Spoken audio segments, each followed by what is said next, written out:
Welcome to the Secure the Perimeter podcast.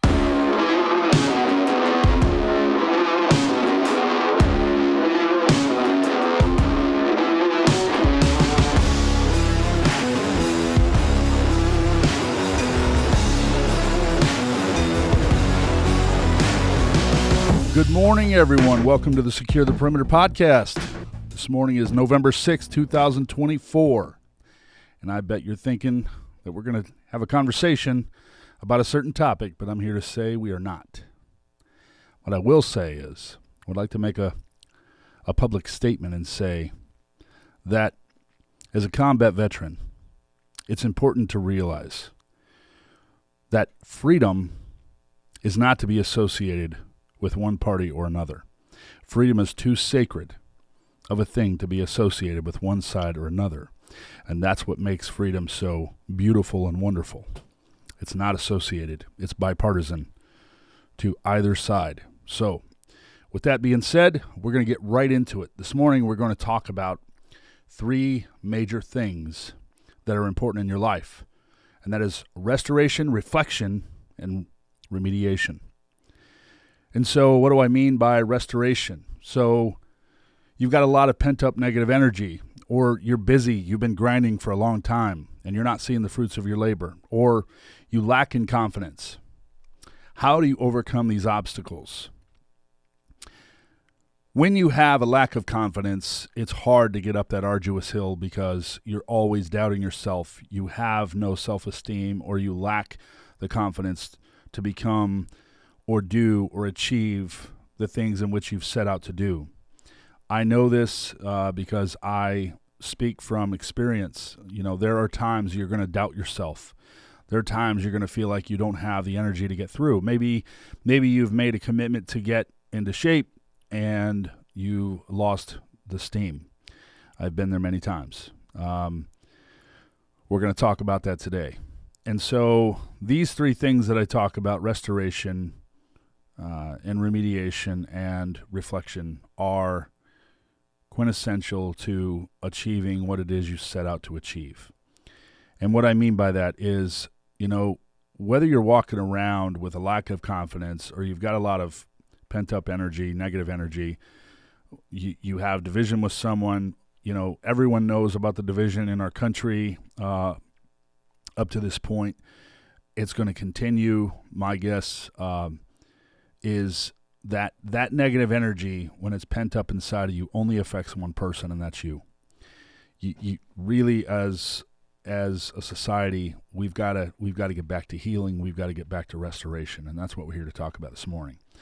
So when you have this negative energy and you have division with someone else, say you have conflict with someone else, and you know, at the extreme level, and you have resentment toward another person, there's scripture in the Bible that talks about, you know, Christ talks about forgiving another person and praying for your enemy.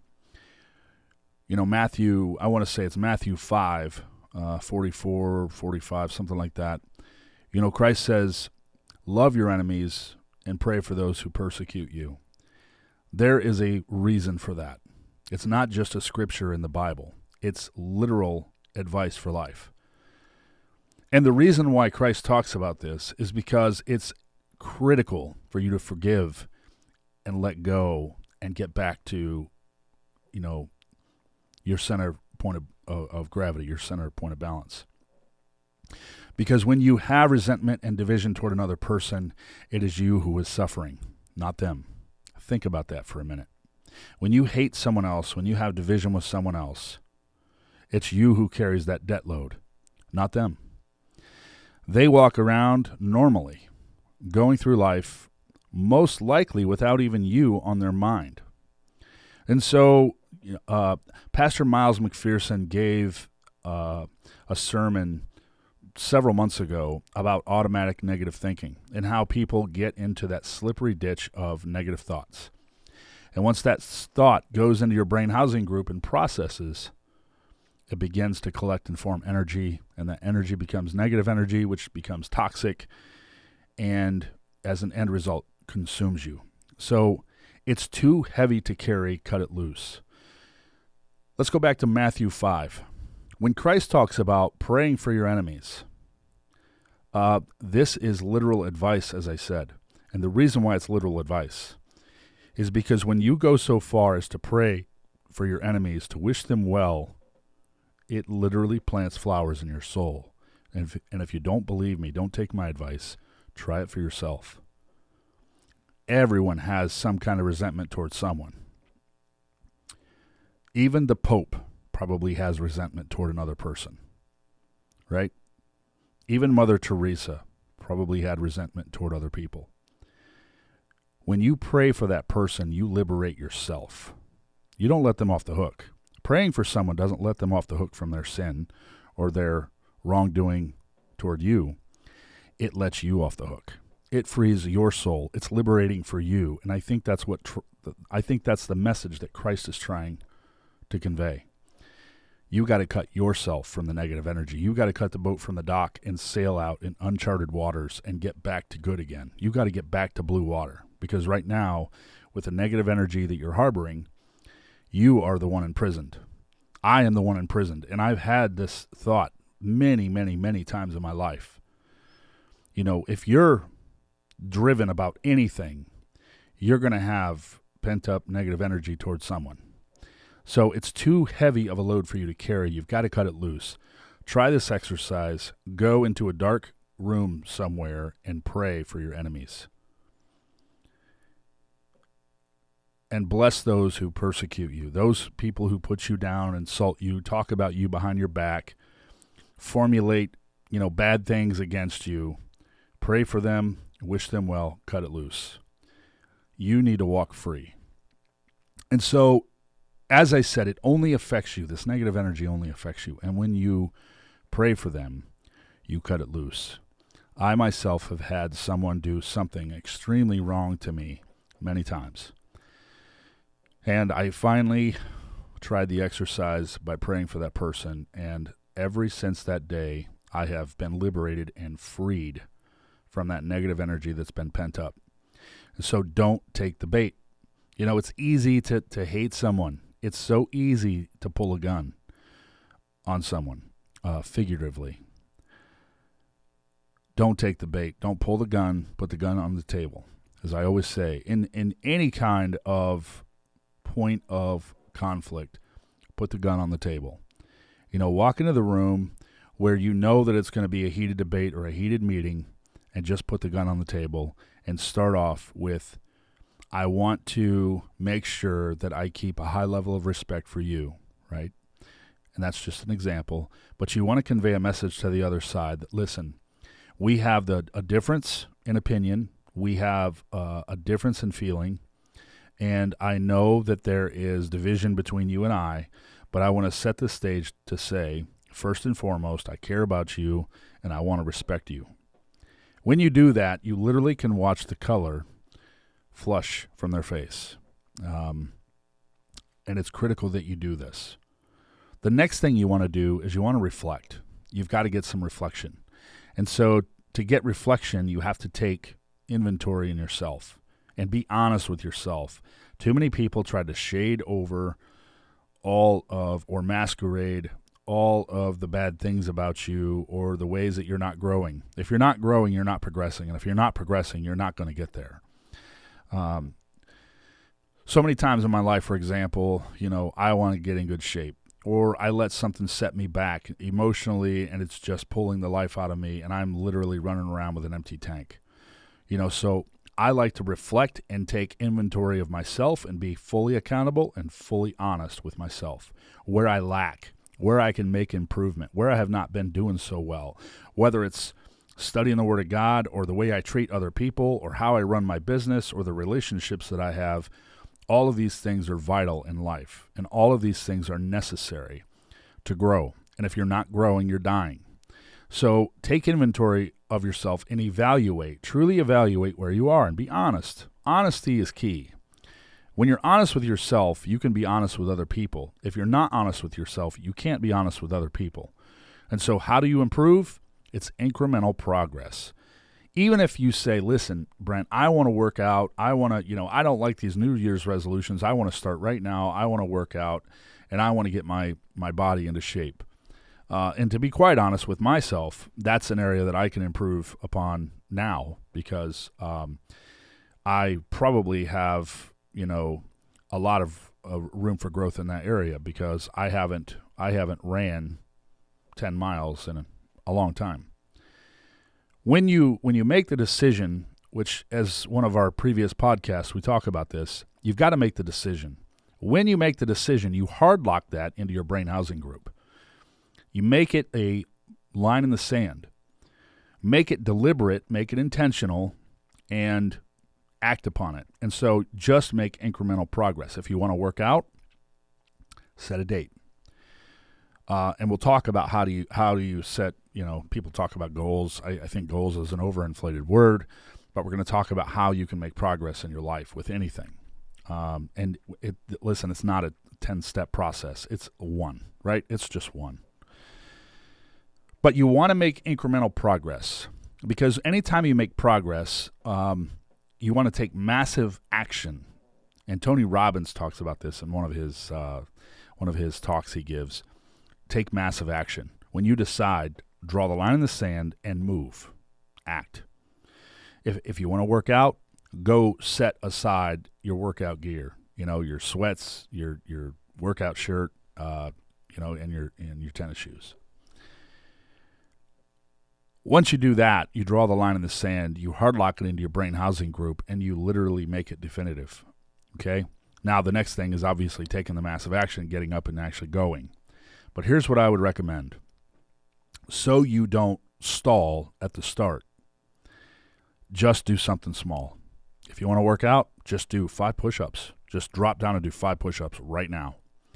If you want to work out, just drop and do 5 sit-ups, just 5. If you can't do 5, do 1. If you want to become more of a triathlete, then go out and just do a small sprint, wind sprint, 100 meters, 100 feet. Do something. Because if you do something, that formulates progress. And when you have progress, it gives your brain housing group, if you want to be scientific, it gives your brain housing group shots of dopamine and makes you feel better about the progress you made to want to then take the next step and the third step and the fourth step and the fifth step, right? Now I want to talk about remediation. I think it's time for everyone to get back to remediation.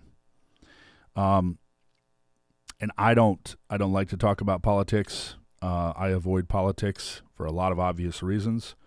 But I just don't take sides because I'm a patriot. And the reason why I don't talk about politics is because it is a lot of division, and we have just, I feel like as a country, we've taken the bait, and it's just infested our people and our society with a lot of division, right? Red versus blue. I think we need to remediate and get back to good again. Get back to the point of respecting and honoring one another and caring about one another, regardless of our feelings and opinions. I truly believe everyone has good intentions. Everyone wants the right thing. It's just the path in which they take to get there. And when we start differentiating ourselves by the path or the journey that we're taking and how it's better than the other person's, we take the bait and we get into that negative ditch. So we have to remediate. And in order to remediate again, take massive action. Let's start getting back to making progress. If you want to work out, if you want to develop a better relationship with a friend or a colleague or a spouse, maybe your spouse and you are on opposite ends of the spectrum, you've got to remediate. You've got to then begin to make progress in how you can improve. Forget about the other person. Too many times we're looking in the wrong direction. We're always looking for someone else to improve. The reality is that person's not going to improve. They're never going to satisfy your desires. You have to get good with yourself first before you can ask someone else to improve. And again, I'll go back to the Bible. Christ talks about remove the log from your own eye before you expect your neighbor to remove the speck from their eye. You've got to get out of your own way. That's basically what Christ is trying to say. You've got a lot of faults yourself. Fix yourself first. Then you can ask someone else to improve. And I'm sure they can use improvement. Everyone can use improvement. There's no secret about that.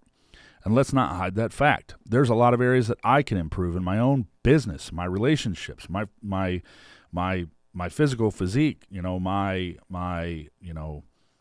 affairs with, my money, my finances.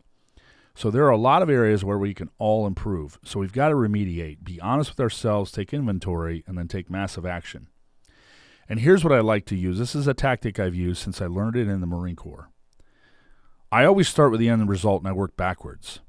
In the Marine Corps, when we would write a 5-paragraph order for an operation, we called it an unops order, we would always start with the end point in mind, and we would work backwards. So in other words, if we had to take a target, if we had to achieve an objective or succeed in a mission, we would start with that end result and then reverse plan back to the point of stepping off to initiate the attack, to initiate the takeover.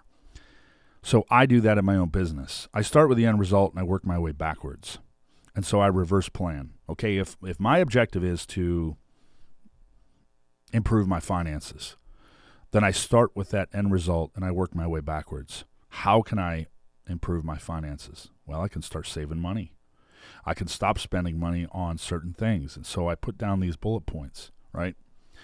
Like, if you're broke, you probably shouldn't be buying $6 and $7 cups of coffee at Starbucks. And yeah, I name drop because it's the truth. A cup of coffee at Starbucks is $6 or $7.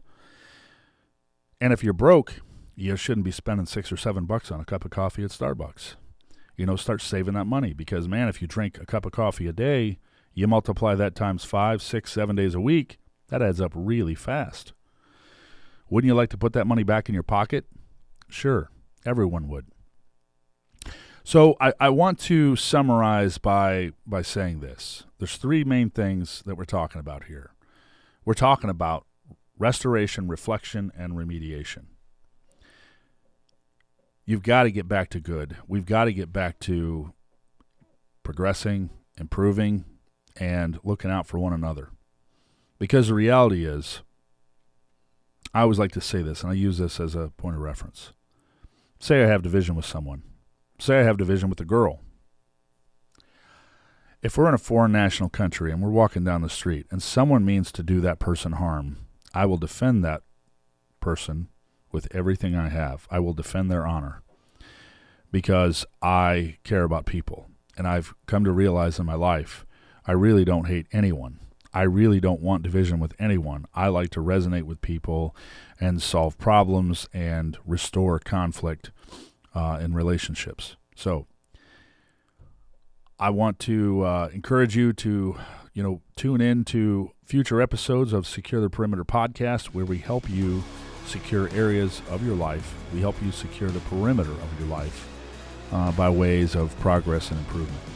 So I appreciate you guys joining, and we'll tune in next week.